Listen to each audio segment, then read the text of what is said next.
Hello, welcome to view it classic ఛానల్కి స్వాగతం. ఈరోజు మనం అఖిల్ అక్కినేని నటించిన లెనిన్ మూవీ చిత్రాన్ని రివ్యూ చూద్దాం. ఫస్ట్ ఆఫ్ ఆల్ నాకేమనిపించింది అనేది కూడా వీడియోలో చెప్తాను క్లియర్గా.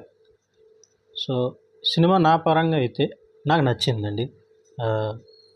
అఖిల్ కెరీర్లో one of the good movies అంటే ఇది ఉంటుంది. ఇప్పుడు దాకా చేసిన వాటిల్లో నాకు హలో కూడా ఇష్టమే అఖిల్ చేసిన సినిమాల్లో. బట్ ఇది కూడా దగ్గరికి స్టోరీ పరంగా, యాక్టింగ్ పరంగా అయితే అఖిల్కి ఇది టాప్ ఉంటుంది, నాకు డెఫినెట్లీ చెప్తున్నాను.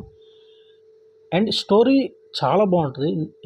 చాలా బాగుంటుంది ఇన్ సెన్స్ మహాభారతంకి లింక్ చేసి ఆ షార్ట్స్ కానీ, స్టోరీ ఒక ఫిక్షనల్ ఊరు కానీ, ఆ ఊర్లో జరిగే పండగ కానీ, ఆ సమస్యలు కానీ, ఆ విలన్ కానీ, ఇవన్నీ కూడా చాలా మీకు ఇన్స్పిరేషన్ మహాభారతం నుంచే తీసుకున్నట్టు మీకు క్లియర్గా తెలుస్తుంది. అండ్ దానికి జస్టిఫై కూడా చేస్తారు యాక్చువల్లీ. అండ్ సినిమాలో మెయిన్ హైలైట్ కూడా అఖిల్ అండ్ విలన్. నాకు విలన్ కూడా బాగా నచ్చాడు ఈ సినిమాలో. ఆబ్వియస్గా స్టార్టింగ్లో వాళ్ళు ఫస్ట్ 1 అవర్లో కూడా ఈ సెటప్ ఊరు కానీ, ఆ క్యారెక్టర్స్ కానీ, ఎవరెవరు ఉంటారు ఏంటి ఇదన్నీ, శివాజీ గారు కూడా ఆయన క్యారెక్టర్ కూడా బాగుంటుంది. ఆనెస్ట్లీ చాలా బాగానే తీశారు. And at the same time కొంచెం ఎక్కడో తడబడినట్టు కూడా ఉంటుంది సినిమాలో. అండ్ తడబడిన ఆస్పెక్ట్స్ వచ్చేసి లవ్ స్టోరీ అనమాట. అది నాకు ఎక్కువ కనెక్ట్ అవ్వాల. ఎందుకంటే అఖిల్ అండ్ భాగ్యశ్రీ వాళ్ళకి జోడీ బాగుంది, కెమిస్ట్రీ కూడా బాగుంటుంది. బట్ సమ్హౌ స్టోరీ పరంగా నాకు ఎక్కలేదు. వాళ్ళిద్దరూ చాలా ఈజీగా లవ్లో ఉన్నట్టు అనిపిస్తుంది. And that doesn't work for the story more. అక్కడేం ఉండదు కూడా మెయిన్లీ. సో ఎమోషనల్ డెప్త్ కొంచెం తగ్గిందని నేను అనుకుంటాను. But at the same time twists అయితే చాలా బాగుంది. And first of all interval గురించి మాట్లాడుకోవాలి. One of the best intervals in Akhil career అని చెప్పుకోవాలి, నిజంగా చెప్పాలి. నాకైతే బాగా నచ్చింది ఇంటర్వెల్. ఆ 30 మినిట్స్ 40 మినిట్స్ అయితే నాకు బాగా నచ్చింది.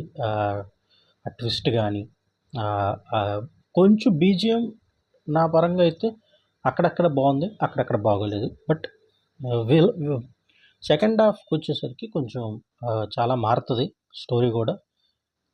విలన్ని కాన్సన్ట్రేట్ చేసి సెకండ్ హాఫ్ ఉంటుంది ఆల్మోస్ట్. తర్వాత మళ్ళీ హీరో అఖిల్ క్యారెక్టర్కి మళ్ళీ ఒక లెంత్ ఆఫ్ పోర్షన్ అనేది అఖిల్ డామినేట్ చేస్తాడు. సో ఒక పరంగా చెప్పాలంటే స్టోరీని కూడా రాసుకున్నారు నీట్గా. కొన్ని ఆస్పెక్ట్స్ మనకు కనెక్ట్ అవ్వు, కొన్ని ఆస్పెక్ట్స్ అయితే బాగా కనెక్ట్ అవుతాయి. అండ్ విజువల్స్ కూడా బాగానే ఉన్నాయి. రకంగా చెప్పాలంటే విజువల్స్ బాగానే ఉన్నాయి.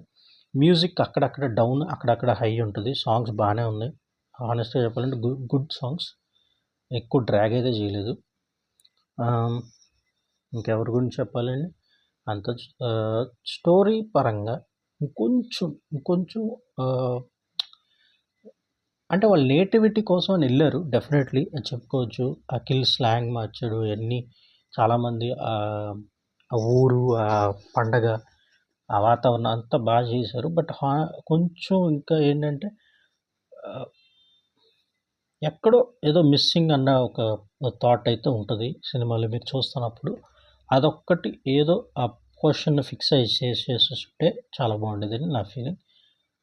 బట్ సినిమా పరంగా అయితే చాలా బాగుంది. హానెస్ట్గా చూడండి. ఇది ఇంటలెక్చువల్స్కి అయితే ఇది డీసెంట్ వాచ్ అనిపిస్తుంది. కానీ నార్మల్ సినిమా చూసే వాళ్ళకైతే ఇది అసలు ఒక మంచి సినిమాలాగా అనిపిస్తుంది డెఫినెట్లీ. బట్ ఇది ఏమాత్రం కూడా ఇది ఫ్లాప్ సినిమానో లేదా ఇదైతే కాదు. మంచి story. You will enjoy this film more definitely.